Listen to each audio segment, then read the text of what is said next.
Shalom, jumpa lagi dengan saya Reinhard Samakansil dalam pendalaman Alkitab Rabu siang dan mari belajar Alkitab episode 10.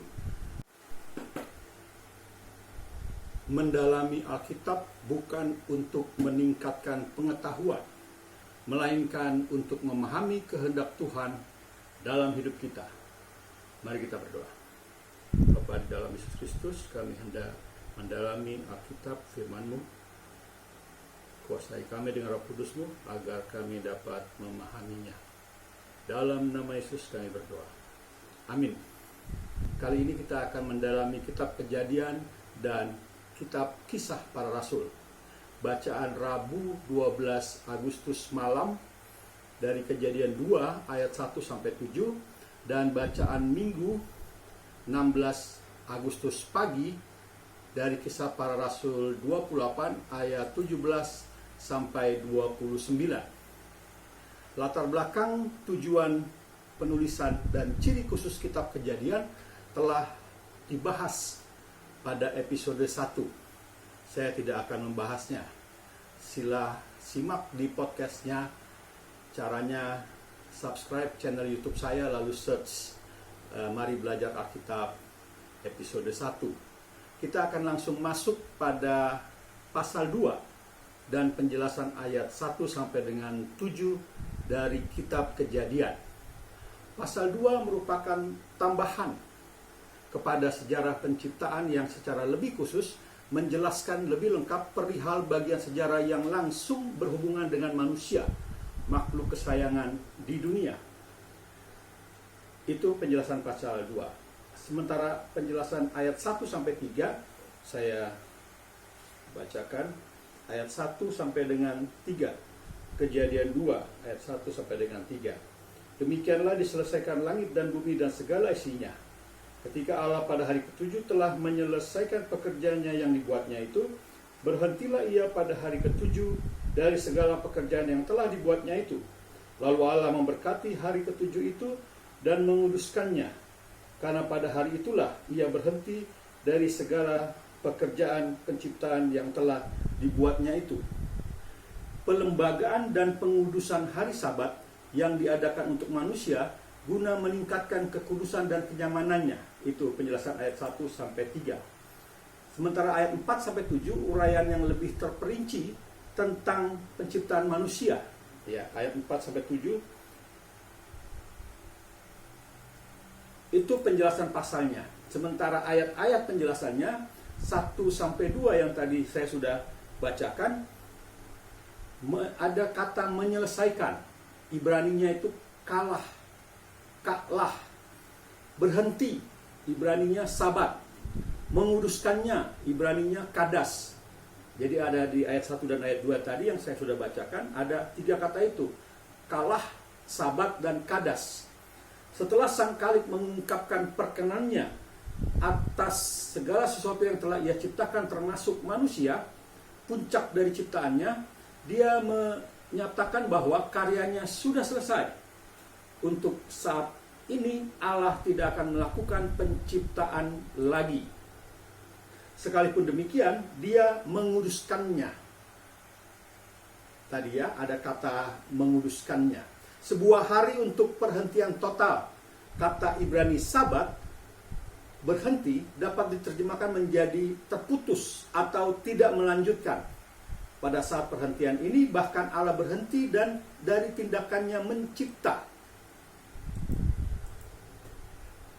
Itu ayat 1 dan 2. Penjelasan ayat 3 yang tadi sudah dibacakan, ada frasa hari ke-7.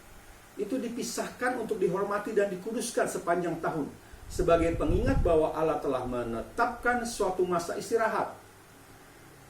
Penyegaran dan perhentian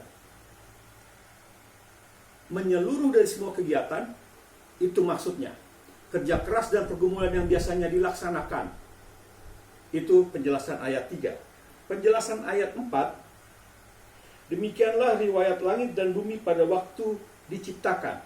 Ketika Tuhan Allah menjadikan bumi dan langit, ada frasa Tuhan Allah. Untuk pertama kalinya nama Yahweh di bahasa Ibrani aslinya Yahweh atau Yehova dipakai. Ini untuk pertama kalinya, yaitu di Kejadian 2 ayat 4. Yehova ialah Allah perjanjian Israel yang berkepribadian, yang pada saat bersamaan merupakan Allah atas langit dan bumi. Nama ini mengandung arti eksistensi abadi Sang Pencipta segala sesuatu yang ada. Kata ini menunjukkan kepada kemurahan, kasih karunia, belas kasihan, ketuhanan Allah, serta hubungan abadinya dengan orang-orang pilihannya yang diciptakan menurut gambarnya. Itu penjelasan ayat 4. Penjelasan ayat 5 dan 6 sekaligus 2 ayat. Saya bacakan dulu. Belum ada semak apapun di bumi, belum timbul tumbuh-tumbuhan apapun di padang, sebab Tuhan Allah belum menurunkan hujan ke bumi, dan belum ada yang untuk mengusahakan tanah itu. Tetapi ada kabut naik ke atas dari bumi dan membasahi seluruh permukaan bumi itu. Bumi tidak menghasilkan buah dengan sendirinya atau melalui kemampuan pembawaannya sendiri, naturnya sendiri, melainkan semata-mata melalui kuasa Allah yang tak terbatas, yang membentuk setiap tanaman dan semak sebelum bertumbuh di tanah. Demikian pula kasih karunia di dalam jiwa atau tanaman kemasyhuran tidak tumbuh dengan sendirinya di tanah, tetapi merupakan hasil karya tangan Allah sendiri. Itu penjelasan ayat 5 dan 6. Penjelasan ayat 7, ketika itulah Tuhan Allah membentuk manusia itu dari debu tanah dan menghembuskan nafas hidupnya ke dalam hidungnya. Demikianlah manusia itu menjadi makhluk yang hidup. Ada frasa Tuhan Allah membentuk. Bahasa Ibraninya yasar. Manusia itu dari debu tanah. Ayat 7 tadi mengatakan, ada kalimat itu. Kembali kedua nama Allah digabungkan untuk mengantisipasi peristiwa yang membuka zaman baru. Kata yasar, Tuhan Allah membentuk, dipakai untuk melukiskan seorang penjunan yang sedang bekerja, yaitu membentuk bahan di tangannya sesuai dengan kehendaknya. Kata kerja yang sama dipakai untuk melukiskan pembentukan sebuah umat atau bangsa. Tubuh manusia dibentuk dari debu tanah, sedang rohnya berasal langsung dari napas Allah. Manusia adalah sungguh-sungguh makhluk dua dunia, baik bumi maupun surga memilikinya. Bahasa yang dipakai ini tidak menunjukkan bahwa manusia memiliki keserupaan fisik dengan Allah. Sebaliknya, manusia diciptakan dengan kekuatan rohani seperti Allah. Kepada manusia diberikan kemampuan untuk berpikir dan merasakan, berkomunikasi dengan pihak lain, membedakan dan memilah, dan hingga taraf tertentu menentukan wataknya sendiri. Itu penjelasan ayat per ayat dari ayat 1 sampai dengan ayat 7. Dalam bacaan ini, rangkuman sebagai bahan khotbah, saudara-saudara sekalian, nyata bagaimana Allah menciptakan manusia bukan untuk menjadi budaknya, tanpa kemampuan menikmati hidup, tetapi bukan juga untuk bermanja-manja. Memang Taman Eden itu sangat indah. Ada 4 sungai yang mengelilingi taman itu. Aliran sungai yang juga menjadi lambang kehidupan yang berkelanjutan di tempat tersebut. Allah juga menumbuhkan berbagai pohon yang buahnya menarik. Jelas tidak hanya untuk dimakan manusia, tetapi untuk dinikmati oleh mereka. Tetapi manusia itu ditempatkan di sana bukan menjalani program pensiun dini ilahi. Allah memberikan 2 tanggung jawab spesifik kepada manusia. Pertama, mengusahakan dan memelihara Taman Eden yang diciptakan Allah itu. Kedua, diserahi kepercayaan untuk tidak melanggar larangan memakan pohon pengetahuan yang baik dan yang jahat. Kedua tanggung jawab ini tidak bersifat menindas, tetapi juga tidak memanjakan dan memberikan kemungkinan bagi pendewasaan manusia. Sayang manusia gagal untuk melakukannya. Dalam khotbah, saudara-saudara, minta jemaat merenungkan. Hidup hanya akan terasa lebih hidup bila disertai dengan arah hidup dan kesadaran akan tanggung jawab yang jelas. Arah hidup yang sejati itu hanya dapat ditemukan dalam anugerah keselamatan Allah melalui anaknya Yesus Kristus. Demikian pendalaman Kejadian 2 ayat 1 sampai dengan 7. Sekarang kita akan mendalami kisah para rasul 28 ayat 17 sampai 29.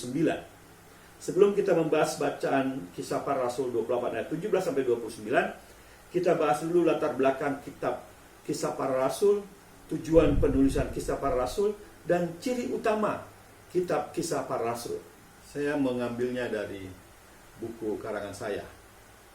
Ini lengkapnya saudara-saudara bisa dapat baca di buku ini. Silakan dimiliki. Kitab kisah para rasul terdiri dari 6 pasal. 28 pasal kitab kisah para rasul terdiri dari 28 pasal. Kitab ini bersama dengan Injil Lukas ditulis oleh tabib Lukas sekitar tahun 63 Masehi. Pada tahun itu diyakini sebagai waktu penulisan kitab ini. Tema sentral kitab ini adalah penyebaran Injil yang penuh keberhasilan melalui kuasa Roh Kudus. Kitab kisah para rasul seperti halnya Injil Lukas dialamat kepada seorang yang bernama Theophilus. Sekalipun nama pengarangnya tidak disebutkan dalam kedua kitab ini, kesaksian kekristenan mula-mula dengan suara bulat serta bukti intern yang mendukung dari kedua kitab ini menunjuk kepada satu orang penulis, yaitu Lukas tabib Lukas atau Dr. Lukas. Roh Kudus mendorong Lukas untuk menulis kepada Theophilus supaya mengisi keperluan dalam gereja orang Kristen bukan Yahudi. Sekali lagi, gereja Kristen bukan Yahudi. Kisah lengkapnya mengenai awal kekristenan. Lukas jelas adalah seorang penulis yang unggul, sejarawan yang cermat, dan seorang teolog yang diilhami oleh Roh Kudus. Kitab kisah para rasul secara selektif meliput 30 tahun pertama dalam sejarah gereja. Sebagai sejarawan gereja, Lukas menelusuri penyebaran Injil dari Yerusalem hingga ke Roma, sambil menyebutkan sekitar 32 negara, 54 kota, dan 9 pulau di Laut Tengah. Ada juga 95 nama orang yang berbeda disebutkan, serta beberapa pejabat dan administrator pemerintah dengan gelar jabatan yang tepat. Sangat detail, karena dia seorang saintis ya, seorang tabib. Ilmu purbakala makin menguatkan ketepatan Lukas dalam semua detail. Selaku seorang teolog, Lukas dengan cerdas melukiskan makna beberapa pengalaman dan peristiwa dalam tahun mula-mula gereja. Kisah para rasul memainkan peranan yang penting sebagai penghubung di antara keempat Injil, Matius, Markus, Lukas, dengan surat-surat Rasul Paulus, Roma, 1-2 Korintus, Galatia, Efesus, Filipi, Kolose, sampai 1-2 Timotius, Tesalonika, dan Filemon. Dan tempatnya dalam urutan kanonik benar. Jadi dia menyambung antara keempat Injil dengan 13 surat Rasul Paulus. Itu latar belakang dari kisah para rasul. Sekarang kita masuk pada tujuan penulisan kitab kisah para rasul. Di dalam mengisahkan permulaan berdirinya gereja, Lukas setidaknya mempunyai 2 tujuan. Yang pertama, Lukas menunjukkan bahwa Injil bergerak dengan kemenangan dari perbatasan Yudaisme yang sempit ke dunia kafir, kendati pun tantangan dan penganiayaan ada dialami. Yang kedua, dia mengungkapkan peranan Roh Kudus dalam kehidupan dan misi gereja, menekankan baptisan Roh Kudus sebagai persediaan Allah dalam memperkuat gereja untuk memberitakan Injil dan melanjutkan pelayanan Yesus. Itu 2 tujuan penulisan dari kitab kisah para rasul. Yang terakhir, 9 ciri khusus, tanda-tanda utama dari kitab kisah para rasul. Yang pertama, kitab ini menyatakan sumber, kuasa, dan sifat sejati dari misi gereja bersama beberapa prinsip yang harus dimenguasai gereja adalah pada setiap angkatan. Itu ciri pertama. Ciri kedua, Roh Kudus sebagai oknum ketiga dari Trinitas disebut secara khusus 50 kali. Ya, 50 kali. Itu tujuan yang ciri yang kedua. Ciri yang ketiga, Lukas dengan cermat mencatat khotbah-khotbah yang diilhamkan yang disampaikan oleh Petrus, Stefanus, Paulus, Yakobus, dan orang lain yang memberikan pengetahuan tentang gereja mula-mula yang tidak terdapat dalam kitab-kitab perjanjian baru lainnya. Itu ciri ketiga. Ciri keempat, gereja mula-mula mengabdikan diri kepada doa yang tetap dan sungguh-sungguh, kadang-kadang sepanjang malam, sehingga hasilnya luar biasa. Itu ciri keempat. Ciri kelima, tanda-tanda keajaiban dan mukjizat-mukjizat menyertai pekabaran Injil di dalam kuasa Roh Kudus.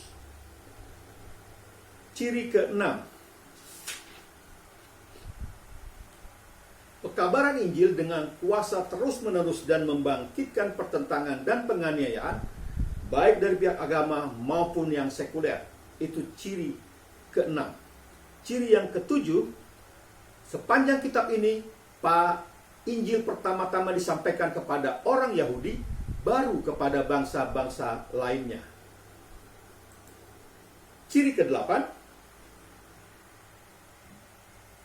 keterlibatan wanita disebutkan secara khusus dalam pelaksanaan pelayanan gerejani. Ciri terakhir, ciri ke-9, tadi itu ciri ke-8. Ciri ke-9, tembok pemisah, baik nasional, keagamaan, budaya, atau suku, dan pertentangan serta penganiayaan tidak dapat menahan meluasnya Injil. Itu ciri ke-9. Jadi sudah 9 ciri khusus dari kitab para rasul. Sekarang kita masuk dalam penjelasan perikop dari bacaan pasal 28 ayat 17 sampai 29. Melalui banyak pengorbanan dan bahaya, Paulus dibawa ke Roma sebagai seorang tahanan. Ketika ia datang, tampaknya tidak ada yang menuntut dia atau mengatakan sesuatu yang dapat mendakwa Rasul Paulus. Tetapi ia harus memberitahukan perkaranya sendiri. Dan disinilah ia menjelaskan pada orang-orang terkemuka bangsa Yahudi di kota Roma. Itu penjelasan perikopnya. Jadi dari ayat 17 sampai 29 itu dibagi 3. Ayat 17 dan 20, di Roma itu terdapat sejumlah rumah ibadat Yahudi. Tetapi karena Paulus adalah tahanan, sekalipun dia menikmati sedikit kebebasan dan tidak enak baginya untuk mengunjungi sinagoga-sinagoga tersebut. Bukan bait Allah ya, sinagoga yang ada di Roma. Karena itu dia mengumpulkan para pemimpin Yahudi di tempat itu untuk menjelaskan duduk perkara yang sebenarnya kepada mereka. Dia mengatakan bahwa dia sama sekali tidak menolak satupun hukum Yahudi, dan bahwa sebagai orang yang tak bersalah, ia diserahkan sebagai tahanan ke tangan pemerintah Roma. Sekalipun sebenarnya orang-orang Romawi hendak membebaskan dia. Orang-orang Yahudi mengajukan keberatan terhadap keputusan itu. Sehingga Paulus beranggapan bahwa satu-satunya cara untuk lolos adalah dengan meminta naik banding kepada Kaisar. Sekalipun demikian, Paulus tidak ingin membuat tuduhan apapun terhadap orang Yahudi sehubungan perlakuan mereka terhadapnya. Paulus menjadi tahanan hanya karena pengharapan Israel. Dengan itu, Paulus hendak mengatakan bahwa iman Kristen yang dianutnya merupakan penggenapan sejati dari pengharapan umat Allah. Sementara ayat 21 sampai 22, penjelasannya Kisah Para Rasul 28 ayat 21 dan 22. Akan tetapi mereka berkata kepadanya, kami tidak menerima surat-surat dari Yudea tentang engkau, dan juga tidak seorang pun dari saudara-saudara kita datang memberitakan apa yang jahat mengenai engkau. Tetapi kami ingin mendengar dari engkau bagaimana pikiranmu, sebab tentang mazhab ini kami tahu bahwa di mana-mana pun ia mendapat perlawanan. Para pemimpin Yahudi menyatakan bahwa mereka tidak menerima surat atau utusan dari Yerusalem dengan tuduhan apapun terhadap Paulus. Selanjutnya, secara tidak langsung mereka mengatakan bahwa Mereka tidak tahu apa-apa tentang sekte yang dianut oleh Paulus, selain mendengar bahwa sekte itu di mana-mana memperoleh kecaman keras. Itu penjelasan ayat 21 dan 22. Ayat 23, penjelasan ayat 23. Lalu mereka menentukan suatu hari untuk Paulus. Pada hari yang ditentukan itu datanglah mereka dalam jumlah besar ke tempat tumpangannya.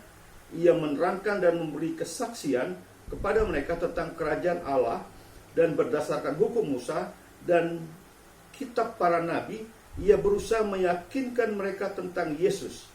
Hal itu berlangsung dari pagi sampai sore.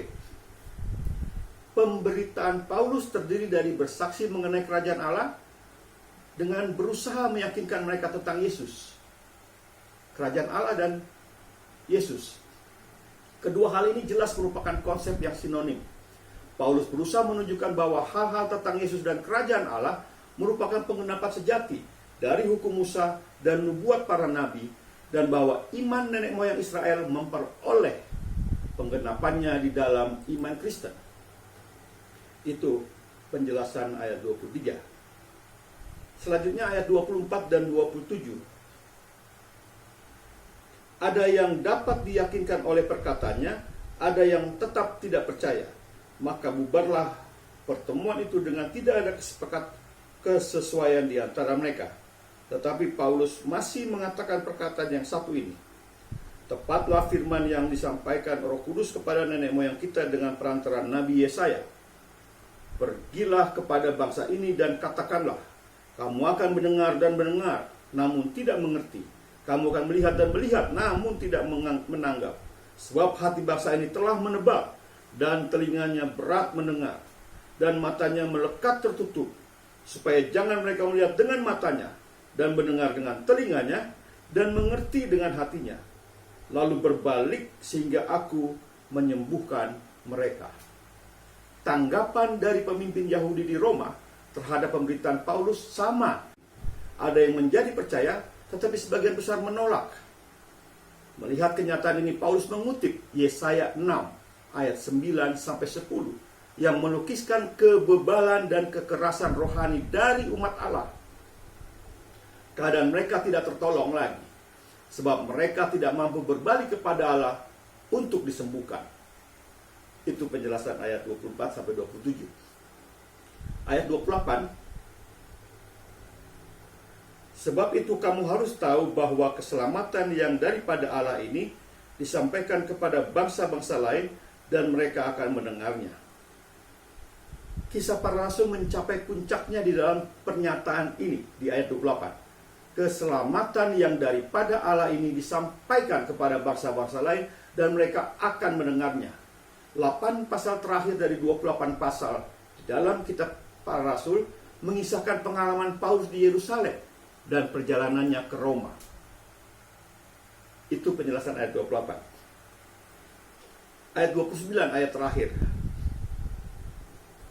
Dan setelah Paulus berkata demikian, pergilah orang-orang Yahudi itu dengan banyak perbedaan paham antara mereka.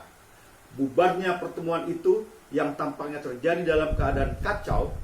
Mereka meninggalkan Paulus. Orang-orang yang tidak percaya di antara mereka merasa sangat tersinggung pada perkataan terakhir yang diucapkannya, bahwa mereka diucapkan oleh Rasul Paulus, bahwa mereka akan dibutakan Allah, dan bahwa terang Injil akan bercahaya di antara orang-orang yang duduk dalam kegelapan.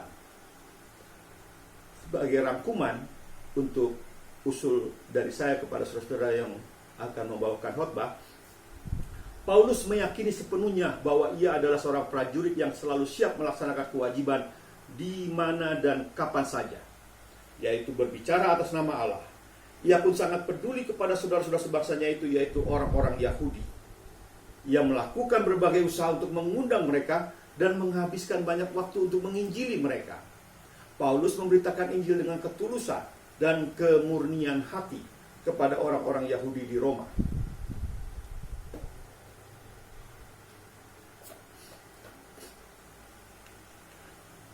Walaupun demikian, tidak semua menerima Injil.